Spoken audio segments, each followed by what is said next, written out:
Muchas gracias. Ante todo, gracias por la presentación, profesor Óscar Iván Cortés, y por invitarme a participar en este acto docente.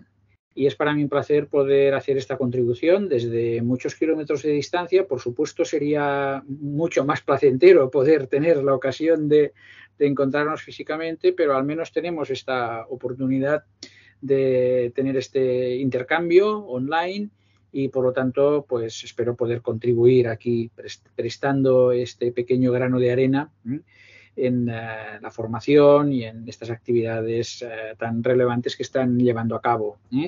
No voy a hacer una presentación a través de PowerPoint o con medios de este tipo porque los datos en concreto no es lo más importante que yo hoy quisiera transmitirles y creo que podría ser de mucha más utilidad que pudiéramos tener un pequeño intercambio dialógico. Bien, pues he pensado hablarles de victimización institucional y más en concreto de victimización en el ámbito de lo que sería específicamente los abusos sexuales en la Iglesia Católica, precisamente aprovechando esta oportunidad que ha supuesto presentar el informe que ha elaborado la Comisión sobre abusos sexuales en la Iglesia Católica en España y la responsabilidad de los poderes públicos, que se ha elaborado en el seno de la institución del Defensor del Pueblo, el Ombudsman español, y que precisamente la semana pasada presentamos este informe al Congreso de los Diputados. Entonces, creo que es un hito importante respecto a esta temática, y al haber tenido la ocasión de haber estado trabajando directamente con este tema, creo que puede ser de gran interés que les transmita algunas reflexiones e informaciones sobre esta cuestión. Bien, no voy a entrar en conceptos generales, básicos sobre victimología que han caracterizado pues, la investigación victimológica referida a los procesos de victimización, de desvictimización, el concepto de víctima, la dimensión social de la victimidad, o los conceptos de victimización primaria, secundaria, terciaria, directa, indirecta. Todas estas cuestiones que entiendo que son ya sobradamente conocidas, ¿no?, por parte de estudiantes que habrán hecho pues, una parte de esta formación respecto a cuestiones victimológicas generales, pero es importante tener presente estos conceptos por las razones que iremos viendo. También me parece muy relevante tener en consideración el concepto de víctima de la Declaración de la ONU de Derechos de las Víctimas de Delito y del Abuso de Poder, esa resolución de la Asamblea General de la ONU de 29 de noviembre de 1985, porque precisamente supone un paso adelante en el reconocimiento de algo que hoy nos puede parecer obvio, pero que por supuesto no lo es, o al menos no lo era durante mucho tiempo, y no lo es todavía para muchos. Y es que se entiende por víctima a aquella persona que ha sufrido las consecuencias derivadas de un hecho delictivo o del abuso de poder, independientemente de que se identifique, aprehenda, enjuicie o condene al perpetrador. Este es un paso muy importante porque durante mucho tiempo el reconocimiento de la condición de víctima y las consecuencias que de ello pudieran derivar, por ejemplo, la reparación a favor de la víctima, el apoyo de la sociedad y de las instituciones a las víctimas, era algo que pasaba esencialmente a través del sistema de justicia penal.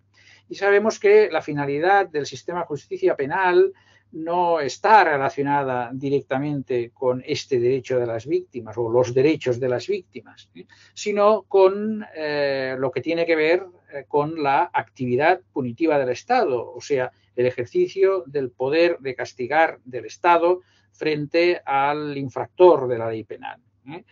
Es evidente que en muchos casos este poder de castigar no puede llevarse a término porque el presunto agresor o el presunto victimario pues no ha podido ser encontrado, no ha podido ser sometido al proceso penal, incluso puede haber muerto y evidentemente la víctima sigue siendo víctima pese a que no se sepa quién es el victimario o pese a que no se pueda ejercer la justicia penal contra él.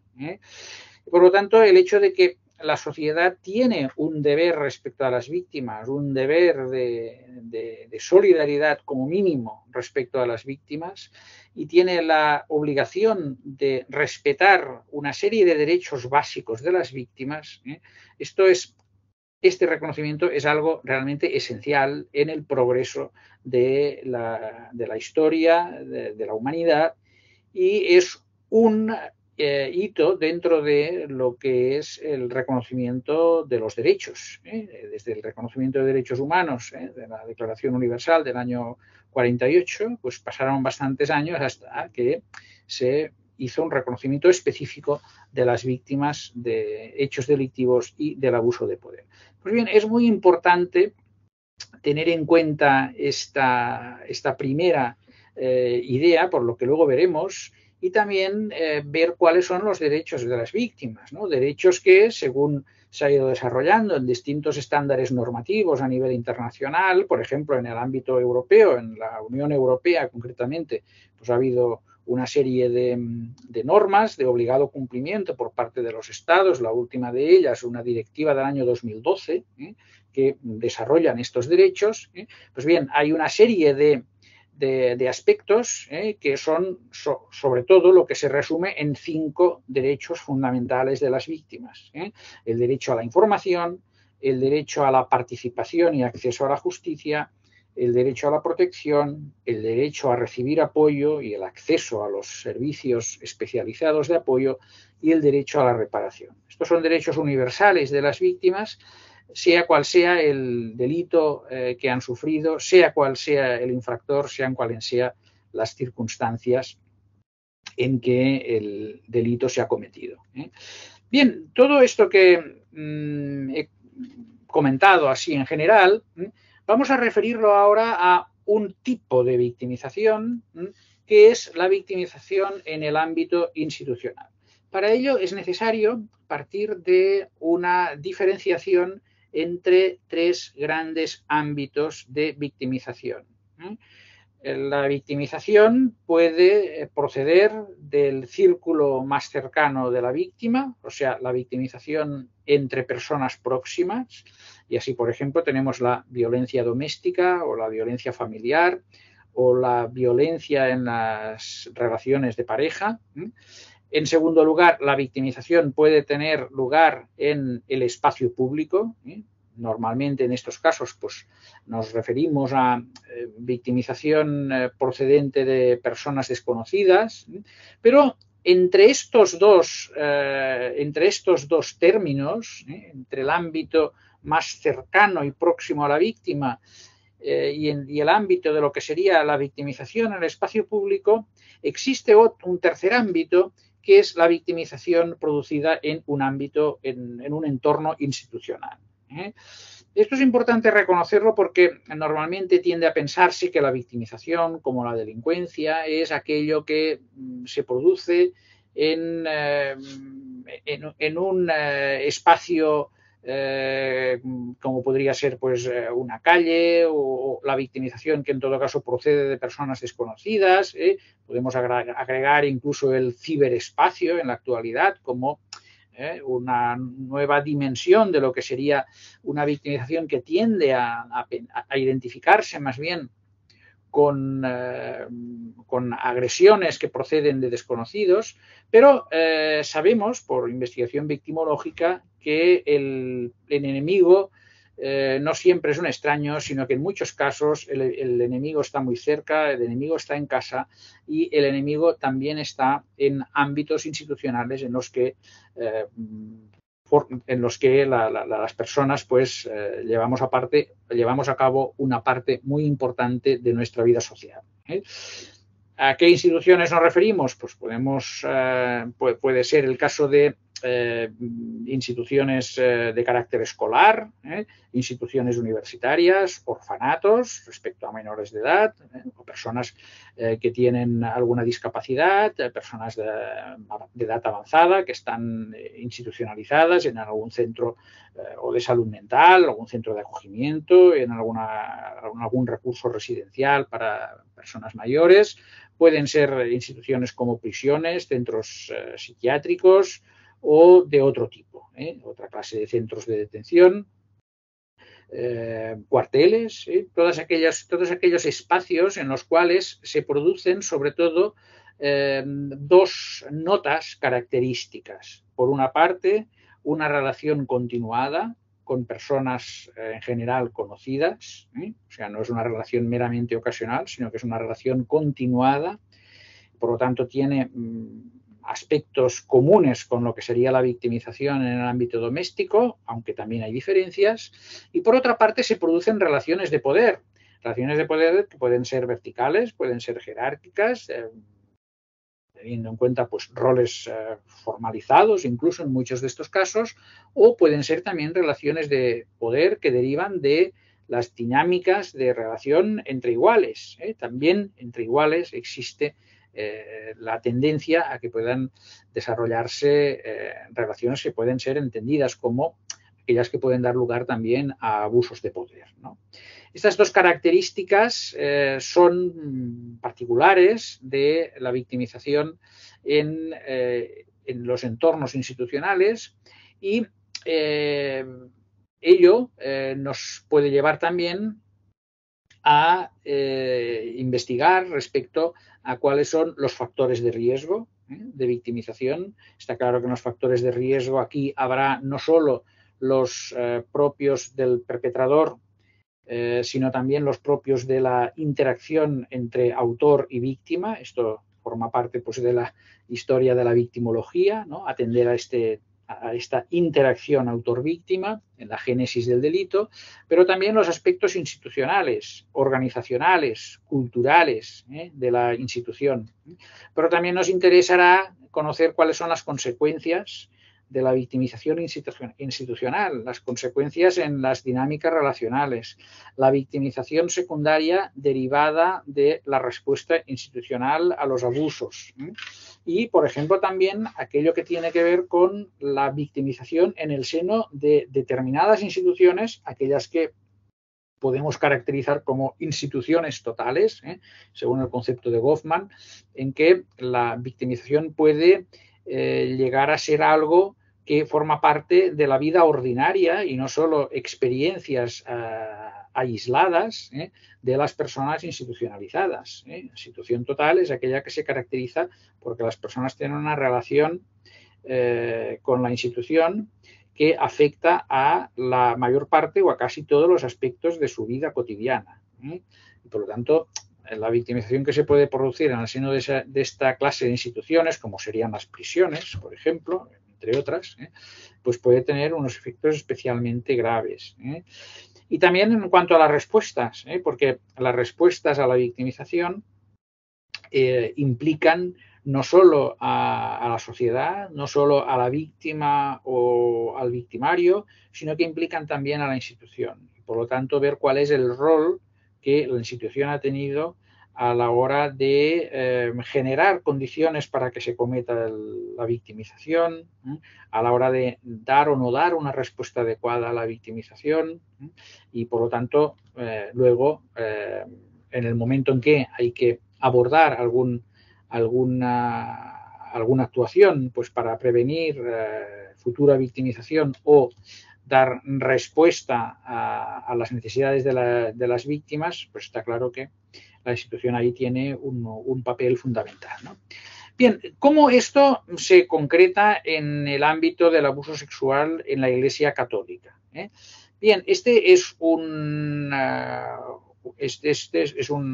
ámbito de victimización en el que concurren unas características peculiares que lo hacen digno de interés y sobre todo en aquellos países en los que la Iglesia Católica ha tenido una presencia muy importante como México y por supuesto otros países de Latinoamérica, ¿no? Como también el caso de España y muchos países europeos, ¿no? Bien, este tema, como sabemos, pues es un tema que no aparece hoy, sino que ya hace un tiempo que ha empezado pues a suscitar pues todo tipo de iniciativas, pronunciamientos que afecta pues a muchas sensibilidades. Por supuesto, lo que nos interesa aquí es destacar la relevancia que tiene la aportación de conocimiento de base empírica y por lo tanto qué es lo que la investigación empírica puede aportar al conocimiento y sobre todo a las respuestas a este tipo de victimización. Bien, antes del informe que hemos elaborado en España, en el seno del Defensor del Pueblo, hay que destacar la existencia de previos trabajos en muchos otros países. Sabemos los trabajos pioneros que se llevaron a cabo en Estados Unidos, donde la Conferencia de Obispos Católicos encargó al John Jay College for Criminal Justice de la City University de New York la elaboración de 2 informes que fueron una primera referencia capital para el conocimiento de las causas del abuso y de la fenomenología de estos abusos. Ahí, por ejemplo, se pusieron de manifiesto una serie de datos que luego se han ido repitiendo en otros informes.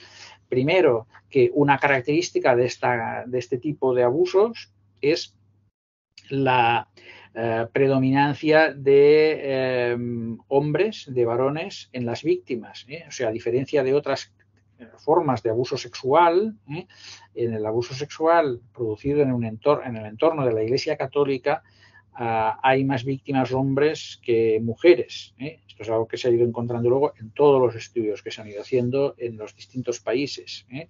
Pero también otra característica fundamental es que se encontraron entre las causas, pues no solo causas individuales, sino factores relacionados con la oportunidad y también causas de carácter estructural.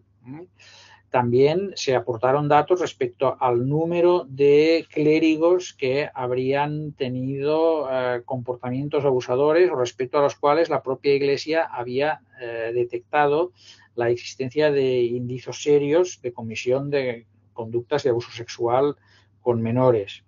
La cifra era de un 4% de los clérigos de la Iglesia Católica. En otros países, pues esta cifra se elevó hasta 7, incluso 8%. En otros países, como Francia, bajó hasta 3%. Pero también es una cifra que se ha ido repitiendo en muchos países. En Alemania también salió un 4%, etc. ¿Qué otros informes se hicieron? Bueno, ya había antes habido un informe pionero en Canadá que no tuvo tanta repercusión, pero más importantes fueron, o al menos más divulgados, informes que se llevaron a cabo posteriormente en Bélgica, en los Países Bajos, la Comisión Dittmann, en Austria, en Australia quizás pues, es el estudio más relevante en el sentido de que es el que ha llevado a cabo una actividad más importante de acopio de información, que es el informe de la Royal Commission, en este caso no solo sobre abusos sexuales en la Iglesia, sino sobre abusos contra menores en espacios institucionales. Y ahí también se incluyen otras religiones. Pensemos que allí la religión, la confesión católica no es la mayoritaria, sino que hay la confesión anglicana, entre otras. También en Irlanda, Irlanda, el famoso informe Ryan, que tuvo en este caso también un mayor alcance. Se analizaron allí pues casos de abusos institucionales contra niños, no solo sexuales, sino también en forma de maltratos que tuvieron lugar en escuelas industriales así llamadas y en otros centros durante muchos años, la mayor parte de ellos regentados por la Iglesia Católica. Ahí sí que en Irlanda la Iglesia Católica ha sido una institución que ha tenido el control mayoritario no solo de centros de educación, escuelas, sino también de otro tipo de centros, muchos de ellos internados, en los que se detectaron pues pautas de abuso que incluso en algunos casos la Comisión Ryan halló que habían tenido carácter epidémico, o sea, carácter sistemático y no solo ocasional. Posteriormente ha habido todavía nuevos informes, por ejemplo, en Alemania la Conferencia Episcopal de Obispos Católicos encargó a 3 universidades, Mannheim, Gießen y Heidelberg, la elaboración de un informe que de hecho era una serie de estudios que también pues puso de manifiesto aspectos del problema que en su parte eran coincidentes con los encontrados en otros informes. Posteriormente han habido 2 más en Europa que han sido en Francia, en 2021 concretamente, una comisión también creada por la propia Conferencia Episcopal, y en Portugal recientemente, también el año pasado, se publicó 2022 un informe de una comisión creada por la misma Conferencia Episcopal. Otros de estos informes han sido de iniciativa gubernamental, como el caso de Australia e Irlanda, o de iniciativa del Parlamento, como fue, por ejemplo, Bélgica o Países Bajos. También en el Reino Unido ha habido comisiones de investigación. Bien, por lo tanto, quisiera destacar este dato. Nos encontramos en la actualidad ante un fenómeno muy estudiado ya, que en los últimos 20 años se ha ido estudiando mucho, y que estos estudios, y además de otros estudios académicos e investigaciones, ha podido aportar mucho conocimiento. Por cierto, la información obtenida a través de estas comisiones de investigación que he mencionado, gran parte ha dado lugar a artículos que han sido publicados en revistas, no solo los informes que pueden hallarse en espacios de webs oficiales, sino incluso pues artículos con estudios pues estadísticos, estudios más profundos sobre aspectos concretos.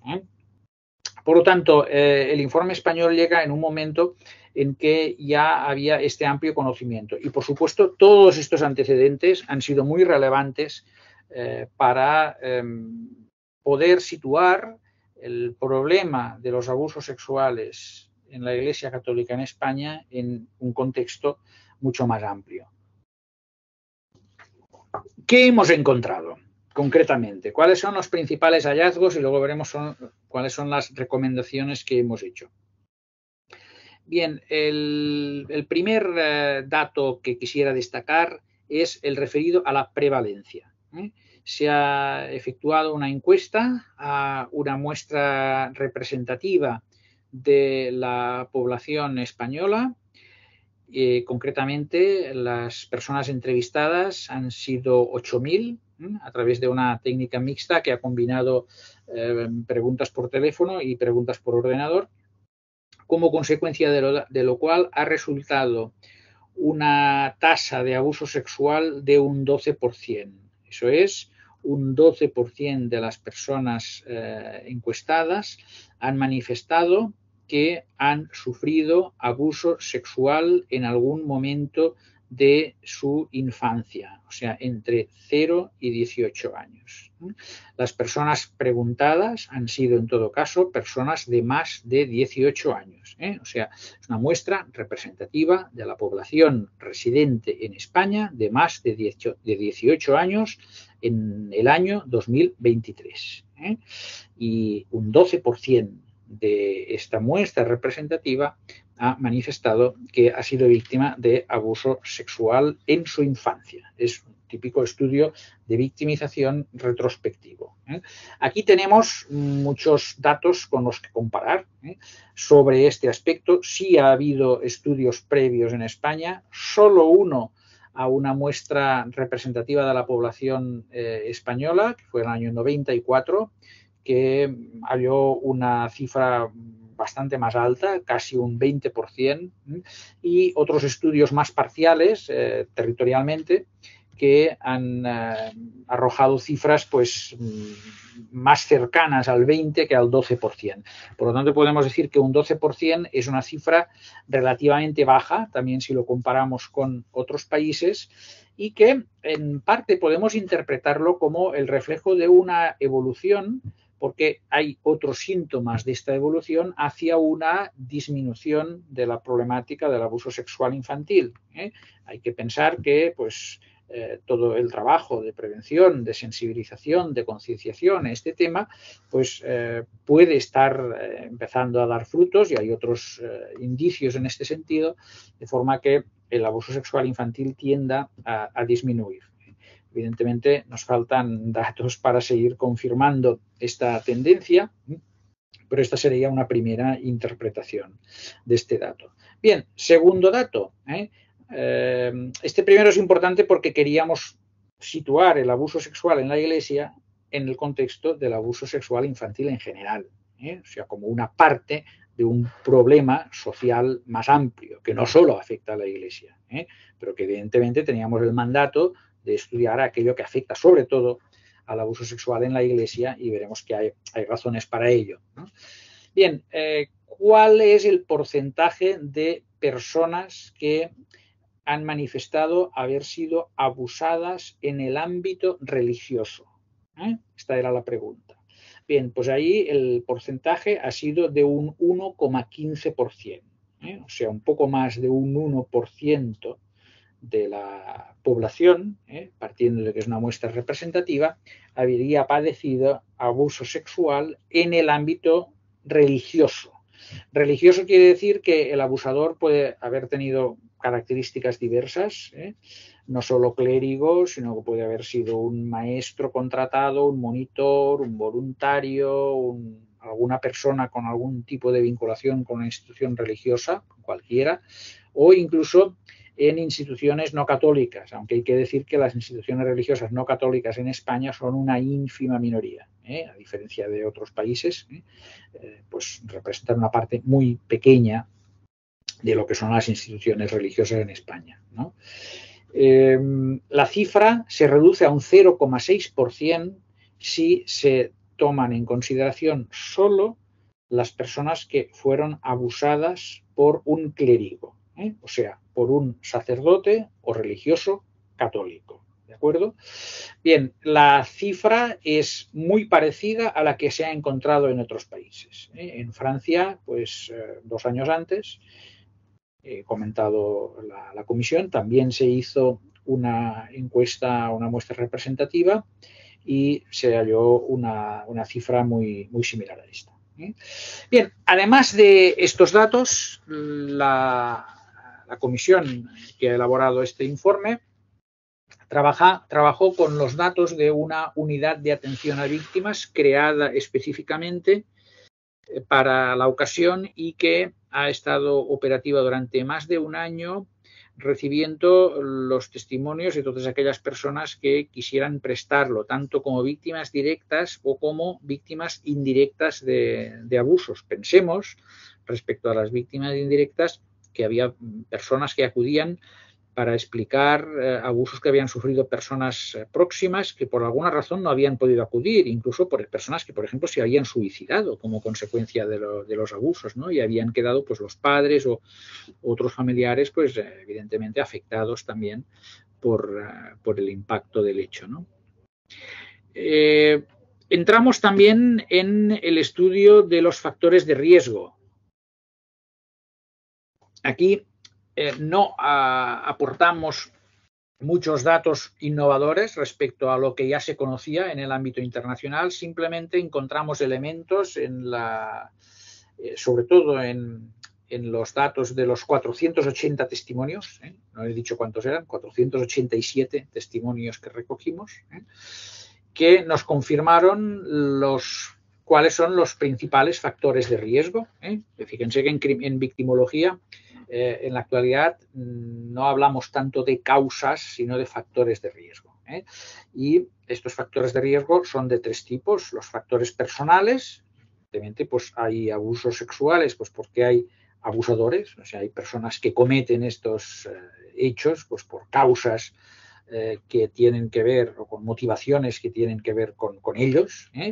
Pero segundo, hay también factores de oportunidad, o sea, la oportunidad de estar en contacto con menores hace que ciertas personas motivadas a cometer estos delitos pues las acaben cometiendo. Y evidentemente detectamos pues muchos factores de oportunidad. Y en tercer lugar, factores estructurales. Estos últimos factores son en general los más discutidos o los más polémicos o los que pueden resultar más incómodos de reconocer por parte de la institución, ¿no? Porque representa pues tener que plantearse cuestiones de fondo, ¿no? O sea, reconocer que hay factores de oportunidad no es muy difícil, pues que, bueno, pues lleva a hacer actuaciones pues relativamente cómodas de aceptar, ¿no? Como decir, bueno, pues vamos a evitar que haya ciertas oportunidades de contacto entre los menores y los adultos, que no estén solos, que haya pues transparencia. Incluso hay escuelas que ponen ahora cristales en vez de paredes, ¿no? Para que eso es un poco la cultura actual de la transparencia también, ¿no? Para que en todo momento pues haya esa visibilidad que impida pues crear pues espacios de oportunidad, y con este ejemplo pues podríamos citar otras, ¿no? Pero luego los factores estructurales es más difícil aceptarlos, ¿no? Tienen que ver con aspectos que han aparecido en muchos estudios en otros países, como por ejemplo la cultura clerical, el clericalismo, el poder sacerdotal, son expresiones que se han utilizado para expresar cómo el poder que tienen los sacerdotes dentro de la Iglesia Católica pues les puede convertir en figuras que pueden abusar de ese poder, como se puede abusar de otras clases de poder en otros espacios. Aquí es un tipo de poder muy específico que es el poder espiritual, el poder sobre cuestiones morales, que pues puede hacer que exista ese riesgo de valerse de este poder para utilizar elementos de manipulación psicológica para poder tener acceso o vencer las barreras para conseguir pues acceso sexual con personas no solo menores, también mayores de edad, porque está el tema del abuso de adultos, pero este es un tema un poco más complejo. También hay otros factores que se han comentado y que son muy discutidos. Por ejemplo, el tema del celibato obligatorio, el tema del sacramento de la confesión. No quisiera entrar ahora entre estas cuestiones que nos pueden llevar a aspectos pues, muy, muy intrínsecos de la organización eclesial, pero que hay abundante evidencia en estudios realizados en diversos países de que ese tipo de factores pueden haber tenido una influencia para explicar que se han detectado más abusos en este tipo de instituciones que en otra clase de instituciones religiosas. O también, por ejemplo, el factor de la soledad de los clérigos, ¿no?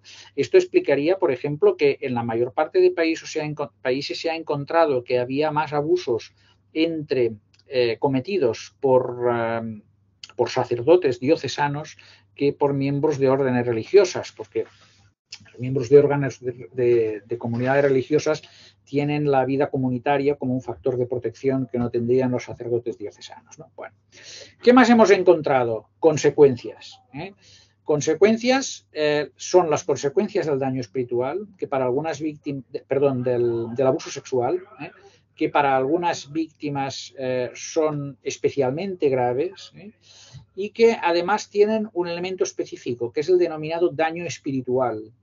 El daño espiritual es aquello que afecta a algo muy importante para muchas personas. Pensemos que muchas víctimas de estos delitos son personas muy religiosas, que han sufrido una manipulación precisamente de la religiosidad para una finalidad egoísta por parte del abusador, ¿no? Y esto les ha podido dejar una huella muy importante en aspectos fundamentales de su existencia, como es la fe, como es la confianza en la Iglesia, la confianza en la institución, y este es un daño que hemos hallado en muchas víctimas, ¿no? Hemos hallado también que ha habido una respuesta deficiente por parte de las instituciones a través de prácticas que son comunes también a otros países, como por ejemplo la tendencia a negar los hechos, el secretismo, los traslados, que cuando ha habido sospechas o incluso evidencias de que algún clérigo ha cometido abusos, pues en lugar de tomar otras medidas más drásticas o de apartarlo, definitivamente del contacto con menores como mínimo, pues que desde la institución se haya optado por cambiarlo a otra parroquia, a otra escuela, a otra ciudad o incluso a otro país. Hay un fenómeno que creo que tiene mucho sentido comentarlo aquí, ¿no? Por ejemplo, en España, como ha pasado en otros países, he encontrado también en Francia este problema, se ha visto que en algunas órdenes religiosas, pues aprovechando que son organizaciones de carácter multinacional, pues lo que han hecho ha sido pues pasar a los abusadores a otros países, y en España esto ha tenido un impacto en muchos países de Latinoamérica. Hemos detectado casos, por ejemplo, de personas que habían sido trasladadas a Bolivia, y algún otro país latinoamericano, también algunos países africanos. Bien, hay una exportación del problema en vez de una respuesta adecuada al problema, ¿no?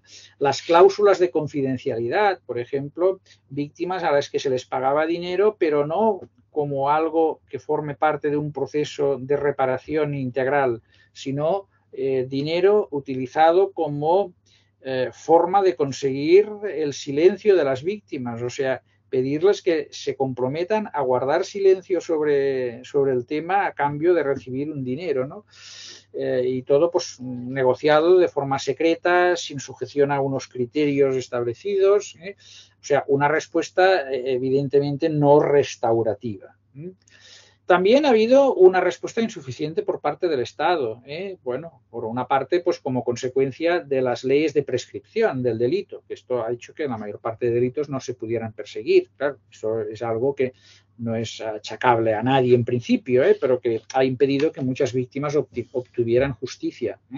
Las deficiencias en el sistema de ayudas públicas a las víctimas, de apoyo a las víctimas a través de las oficinas de apoyo, el que las víctimas no hayan podido tener nadie que se hiciera cargo de un tratamiento psicológico que para algunas ha resultado muy costoso. Y en todo ello nos ha llevado a una serie de recomendaciones. Y con esto iré terminando porque he dicho 40 minutos y creo que ya estoy allí. Recomendaciones. Son muchas, pero voy a destacar las más relevantes. La primera de ellas, necesidad de reconocimiento. Esta es la primera necesidad de las víctimas. Que las víctimas necesitan ser reconocidas, necesitan que no haya negación, que haya reconocimiento de los hechos, o sea, derecho a la verdad, y de los efectos que estos hechos han tenido para las víctimas, que para muchas de ellas han sido gravísimos, que han afectado de forma muy importante en sus vidas. Por tanto, reconocimiento, hemos dicho, reparación y compromiso de apoyo a las víctimas. ¿Cómo se concretan estas recomendaciones en estos tres aspectos? Primero, hemos recomendado hacer un acto público de reconocimiento. Este acto debería hacerse con participación de la Iglesia Católica, que es quien tendría que asumir un protagonismo a la hora de lanzar un mensaje de reconocimiento, de disculpa y de compromiso para la reparación de las víctimas, pero también por parte de los poderes públicos. La siguiente recomendación que hemos hecho es la creación de un órgano especial, temporal, en el que se pueda dar respuesta a el derecho a la reparación de las víctimas. Aquellas víctimas de hechos prescritos o incluso que por alguna otra razón no han podido llegar a ser juzgados en un proceso penal. Conectamos, por lo tanto, con esa idea que les comentaba antes de la Declaración del 85 de la ONU. Estas víctimas tendrán derecho a acceder, deberían tener derecho a acceder a un órgano especial en el que, a través de un procedimiento basado en principios de justicia restaurativa, puedan finalmente obtener no solo un reconocimiento simbólico, sino también una compensación económica. de acuerdo con un baremo que debería desarrollarse legislativamente o gubernativamente y de acuerdo con un procedimiento transparente.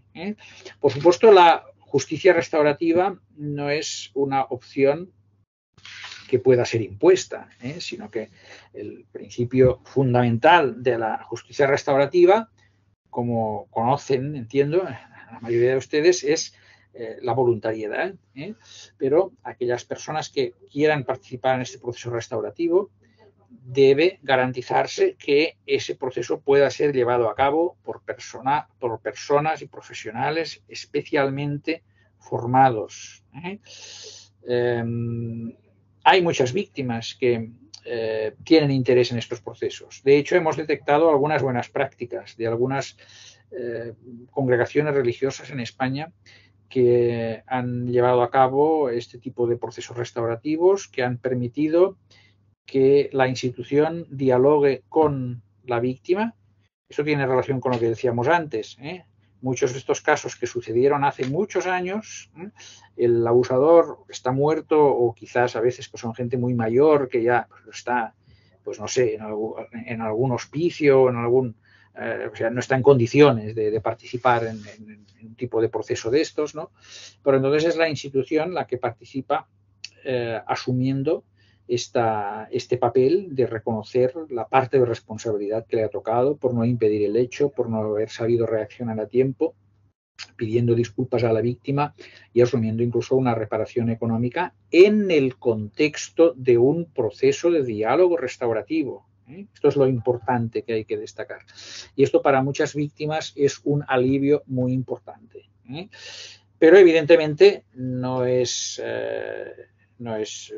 obligatorio que las víctimas participen en un proceso restaurativo, pero las que no quieran seguir un procedimiento restaurativo, pues pueden tener, deberían tener también la opción de poder acudir a ese órgano para poder acceder a la compensación que le corresponda y que pueda finalmente dictaminar un órgano que debería estar compuesto por personas expertas y en el que idealmente deberían participar Iglesia y Estado. El régimen de relaciones entre la Iglesia Católica y el Estado en España, a diferencia de otros países que tienen un modelo más laico, es un régimen de cooperación. La propia Constitución prevé que el Estado cooperará con la Iglesia. Y de hecho la Iglesia pues tiene una serie de elementos de reconocimiento de su actividad por parte del Estado, incluso de apoyo.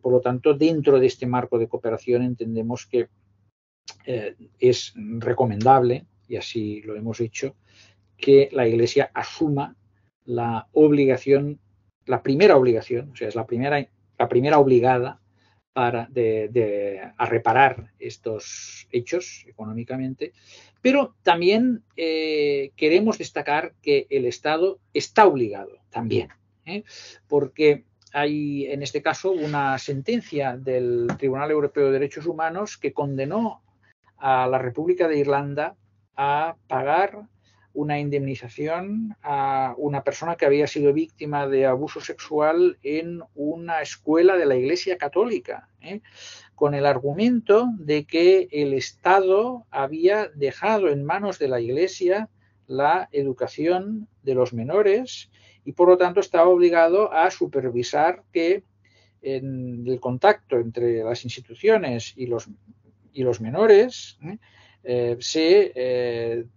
se protegiera adecuadamente a estos, ¿no? Y por lo tanto, si el Estado no llevó a cabo la supervisión adecuada, pues ahí eso fundamenta la obligación del Estado de reparar, que no es una obligación que se base solo en deberes de solidaridad, sino en deberes de responsabilidad. O sea, fíjense que no es lo mismo una obligación derivada de la solidaridad que una obligación derivada de la responsabilidad. Estamos hablando de algo más que solidaridad, estamos hablando de responsabilidad del Estado. Y esto es una de las cosas que están provocando ya estos días una reacción importante en algunos sectores en España. Hay mucha gente que dice, y yo entiendo el argumento, porque esto tenemos que pagarlo entre todos. Y esta es una pregunta que me están haciendo, ¿no?, estos días, de forma repetida. Y mi respuesta es básicamente pues porque hay una sentencia de la Corte Europea de Derechos Humanos que deja muy claro, con una mayoría de votos muy clara, esta obligación del Estado. Por lo tanto, esta obligación no es una obligación que deba anteponerse a la que tiene la Iglesia, que es la primera obligada, pero sí que es una obligación que viene seguida, o sea, que sigue a la obligación de la Iglesia. Y finalmente, pues también es importante que desde los poderes públicos se asegure que las víctimas tengan un apoyo psicológico. Que evidentemente también aquí hay una primera obligación que corresponde a la Iglesia, pero que el Estado también debe velar para que las víctimas reciban apoyo psicológico adecuado y que se supere la situación existente en la que realmente pues las víctimas han estado muy abandonadas.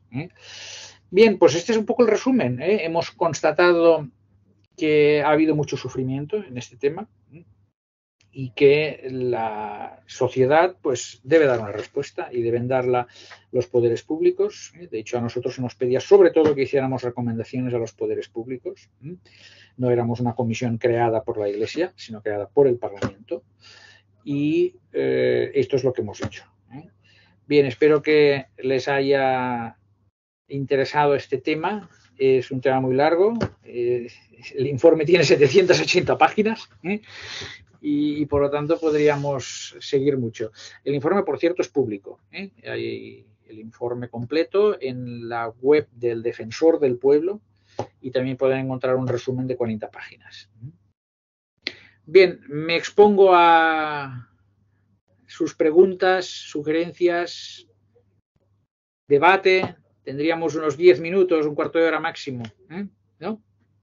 Bueno, a mí me gustaría retomar uno de los primeros puntos que hablaba sobre la prevalencia de que las víctimas de abuso sexual infantil en la Iglesia Católica son en mayor medida varones. Bueno, a mí me gustaría, si hay algún factor, algún elemento que pudiera explicar el por qué en este entorno en específico son varones, mientras que, por ejemplo, en otros entornos, pues la mayoría son mujeres. Bien, sí. Esto evidentemente es un tema que se ha discutido mucho porque es así en todos los países. No he dicho, por cierto, que en España también ha salido lo mismo. Ha salido más o menos un 65% de hombres víctimas y un 35% de mujeres. También hay diferencias en cuanto a la edad, o sea, hay más abusados entre los más mayores y menos entre los más jóvenes. Pues eso es lógico, pues esa tendencia un poco a la disminución, o sea, en los últimos años ha habido menos menores en contacto con escuelas, con clérigos, etcétera, ¿no? Escuelas religiosas y con clérigos. Bien, explicaciones. La explicación más aceptada, menos polémica, es la que tiene que ver con la oportunidad. Hay más niños, o ha habido, hablamos sobre todo de abuso histórico, porque ya digo, esto ha ido disminuyendo. Ha habido muchos más niños que niñas en contacto con posibles abusadores motivados. Entendemos que hay más abusadores hombres que mujeres. También hay casos de religiosas involucradas en abusos sexuales, pero son muchos menos casos, según todas las evidencias que tenemos en cualquier país en que se haya estudiado el tema. Y por lo tanto, en la medida en que hay muchos más abusadores hombres que mujeres, estos están mucho más en contacto con niños, porque había escuelas que en su mayoría eran escuelas masculinas, o sea, segregadas por sexo durante muchos años, no había escuelas mixtas en el ámbito de la Iglesia. Luego había, por ejemplo, las figuras de los monaguillos, no sé si se utiliza esta palabra en México, los chicos de altar, eran sobre todo niños. Ahora hay niñas también en estos oficios, en algunas parroquias, ¿no? Pero bueno, durante muchos años ha predominado pues el contacto con niños más que con niñas. Y bien, no quisiera entrar en otros temas que son mucho más discutidos. Se ha planteado la relación que ello pueda tener con una orientación sexual predominantemente homosexual en el caso de los abusadores. claro, esto porque es un tema arriesgado, porque evidentemente se puede interpretar mal cualquier referencia que se haga en ese sentido, que algunos estudios la han hecho, pues se puede entender como que se está acusando a la homosexualidad de ser factor de riesgo, lo cual es evidente que no es así, pero sí que explicaría el que pues haya habido abusadores que hayan tenido más motivación para abusar de niños que para abusar de niñas. Esos serían los términos correctos de la respuesta. Pero como digo, sobre todo se han centrado las explicaciones en los aspectos de oportunidad. Hola, buenas, doctor. Yo tengo una pregunta. ¿Usted cómo cree que en una institución tan cerrada como la Iglesia Católica se puede intervenir en este aspecto? Bien, más que intervenir, es la Iglesia Católica la que tiene que abordar este problema, asumir que tiene un problema, reconocerlo y estar dispuesta a adoptar las respuestas necesarias a favor de las víctimas, aquellas transformaciones estructurales que sean necesarias. Y eso es perfectamente posible. La Iglesia Católica dice que usted que es una iglesia cerrada, bueno, es una institución cerrada, bueno, esto es una valoración que probablemente tiene parte de razón, por eso ya sería una discusión, ¿no? No quiero entrar, pero hay algo que caracteriza a la Iglesia Católica por lo que hemos podido ver en este tema, ¿no? Por una parte, su pluralidad. Hay que decir esto, o sea, la respuesta de la Iglesia ha sido muy dispar. Concretamente, para elaborar este informe se ha contactado con todos los obispados y con todas las congregaciones que hay en España. Esto me ha permitido saber que hay en España más de 430 congregaciones religiosas implantadas, de tamaño muy desigual, algunas con escuelas, otras sin escuelas. O sea, hay de todo dentro de estas 430 y pico. Y hay 70 obispados. Bien, pues hemos podido constatar pautas de respuesta muy distintas. Algunas han colaborado mucho con la investigación, otras poco y otras nada. Bien, es una institución muy plural, donde depende pues de decisiones personales de las personas que tengan responsabilidades.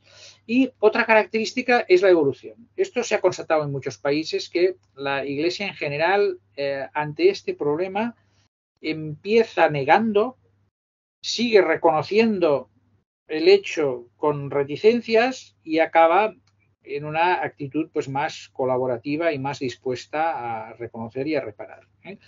En España creo que en comparación con otros países estamos todavía en una fase no muy avanzada en este proceso. Yo diría que se está avanzando en este proceso, mirándolo en perspectiva comparativa internacional. Pero otros países han hecho más pasos adelante. La Iglesia Católica ha hecho más pasos adelante. Yo, por lo tanto, siempre tiendo a ser optimista en este ámbito y pienso que habrá más pasos en el futuro. Creo que el Papa Francisco, bueno, de lo poco que he leído, es quien ha tenido un poco más de apertura acerca de este tema y otros pues temas polémicos como el aborto. Y en 2019 emitió un decreto que es histórico, donde obliga a todos los sacerdotes y miembros de órdenes religiosas a denunciar cualquier sospecha de abuso y responsabiliza directamente a los obispos de cualquier acto de este tipo que ellos mismos cometan o encubran. Pero entiendo que esto son leyes canónicas como para castigar. Pero aparte de estos castigos que pone, en cuanto a las leyes de los países, ¿cómo ha cooperado la Iglesia Católica en estos temas de abusos sexuales? Bien, sí, usted se refiere a un motu propio, que es como se llama en derecho canónico, una instrucción que dictó el Papa Francisco en el año 2019 y ha dictado otra en el año 2023, un poco desarrollando más este compromiso y con un mensaje muy claro para que los obispos y todos los responsables eclesiásticos denuncien los hechos ante la justicia civil. Esto es importante, porque supone reconocer que un abuso sexual cometido por un clérigo no solo es un pecado, es un delito. Y por lo tanto la Iglesia debe colaborar absolutamente con las instituciones del Estado para poder perseguir ese delito y para reparar a las víctimas, etcétera. Esto no siempre ha sido tan evidente, pero en la actualidad realmente pues sí que la Iglesia, al menos a lo que es el nivel, pues lo que emana de la Santa Sede, pues está en esta dirección. Nosotros esto lo hemos recogido así en el informe precisamente. Luego vemos que a nivel diocesano pues hay distintas maneras de cumplir con este mandato. ¿Cómo podemos dejar de normalizar la violencia sexual contra niños, niñas y adolescentes en este ámbito religioso? Más que nada porque aquí, pues poniendo en contexto, México tiene una cultura de no denunciar los actos que transgreden ahora sí que la integridad de la infancia o el interés superior de la niñez en las instituciones. Ahora sí que México ha normalizado, por así decirlo, el no denunciar simplemente porque pertenecen a una comunidad. ¿Cómo dejaríamos nosotros de normalizar esa violencia con base a una buena política pública? Bien, sí, es un tema complicado y yo no me atrevo a decir nada específico respecto a México porque conozco algunas cosas del país, pero evidentemente no lo suficiente como para poder darles lecciones a ustedes, ni mucho menos, ¿no? Pero sí que la normalización de la violencia y del abuso sexual es un problema. La normalización en ciertos espacios, en ciertas comunidades. Este es un tema también que tiene que ver con el concepto de victimización institucional, porque la victimización institucional puede tener como una de las problemáticas precisamente que hay ciertos patrones de victimización que puede estar de alguna forma insertados en una cierta normalidad institucional, o que puede haber al menos una resistencia por parte de la estructura de la institución para que determinadas prácticas puedan tener la reacción necesaria, ¿no? Ahí pueden haber incluso elementos subculturales dentro de la propia institución. Puede haber otro factor que hallamos nosotros en una investigación hace pocos años, ¿no? Previa a este informe, porque hicimos a través de encuestas a clérigos católicos, que puede haber incluso ciertos elementos de anomia. Esto tiene que ver pues con cierta investigación o cierta teoría criminológica, Robert Merton. La anomia, en este caso, pues entiende de un modo distinto a como él la teorizó en Estados Unidos hace muchos años, pero que algunos elementos anómicos dentro de la institución podrían encontrarse y podrían explicar la persistencia de este tipo de dinámicas abusivas, ¿no? Que no haya una suficiente respuesta, que no queden suficientemente aislados estos problemas. Yo creo que el problema principal de los abusos en la Iglesia Católica, al menos en España, en los países europeos, o países que yo quizás he conocido un poco más o que se ha estudiado más el fenómeno, más que de normalización, yo diría que es de ocultación. Yo creo que la normalización sería más bien otra cosa. Por eso no quiero pronunciarme mucho en relación con el contexto mexicano, pero en nuestro contexto yo creo que es más bien un tema de ocultación, o sea, es un tema que suscita mucha dificultad para reconocerlo, incluso pues una vergüenza por parte de la institución. Entonces, por lo tanto, el problema grave no es tanto normalizar como negar. Y por lo tanto, el negar el problema es muy doloroso para las víctimas, porque es como culpabilizarlas. Es que incluso hay casos en que claro, ¿por qué las víctimas no denuncian los abusos? Este es un clásico, no solo los abusos en la Iglesia, todo tipo de abusos sexuales, etcétera, ¿no? ¿Cuáles son las barreras? Pues una de las barreras es la incredulidad del entorno. A veces las víctimas no denuncian porque la gente, si hacen un primer paso, pues no les cree. Claro, ¿cómo va a creerse a alguien que un cura ha abusado? la palabra de un cura con la autoridad moral que tenía, sobre todo hace unos años, ¿no? Frente a la palabra de un niño. Es que incluso los padres no se creían al niño, ¿eh? Si un padre iba a ver al cura y dice, me dice su hijo, mi hijo me dice que usted le ha hecho esto, le ha hecho lo otro. El cura lo niega, claro. Pues ¿cómo yo voy a sospechar o voy a dudar de la palabra de un cura, que es la palabra de Dios? Claro, esto es lo que en este caso ha hecho pues mucho daño, en el sentido de que ha sido una barrera muy importante para el reconocimiento del problema. Yo entiendo en este caso, más que normalización, negación del problema. Por ejemplo, la comunicación de estos informes que se han hecho y que ha habido reacciones sociales particulares, quizá ambivalentes, algunas que apoyan, otras que incluso parecieran que legitiman las acciones de violencia que se han publicado y denunciado, y que esto pudiese conducir a mayores formas de victimización secundaria e inclusive terciaria. ¿Cuál sería el rol aquí desde el campo victimológico a incluso también tratar estas reacciones sociales que se dan derivado de respuestas institucionales, como por ejemplo lo que pasó recientemente con la emisión de este reporte, ¿no? Y que hubo una reacción social plural, ¿no? Y que algunas generaban, pareciera, discursos más hacia la victimización secundaria o incluso terciaria, ¿no? En ese sentido, ¿cómo abordar también esas situaciones posteriores que pasen una vez que identificamos y nombramos fenómenos así? Bien, yo creo que la respuesta que podemos dar desde la victimología, o sea, la victimología entendida sobre todo como estudio empírico, estudio científico de la victimización, es siempre basada en el conocimiento y la revelación de la verdad. Esto es lo fundamental, ¿eh? O sea, muchos de los problemas, de las críticas que se generan, muchos son pues por no haber entendido bien las cifras, por no querer aceptar los resultados de una investigación empírica, y por lo tanto ahí nuestro trabajo principal es precisamente defender la importancia que tiene que podamos tener cifras, que cuando ponemos un tanto por ciento de prevalencia, no estamos diciendo que esa sea una cifra exacta, pero sí evidentemente que esta cifra se aproxima a la realidad y se ha hecho el trabajo con suficiente rigor como para decir que esta cifra se acerca mucho a la realidad, ¿no?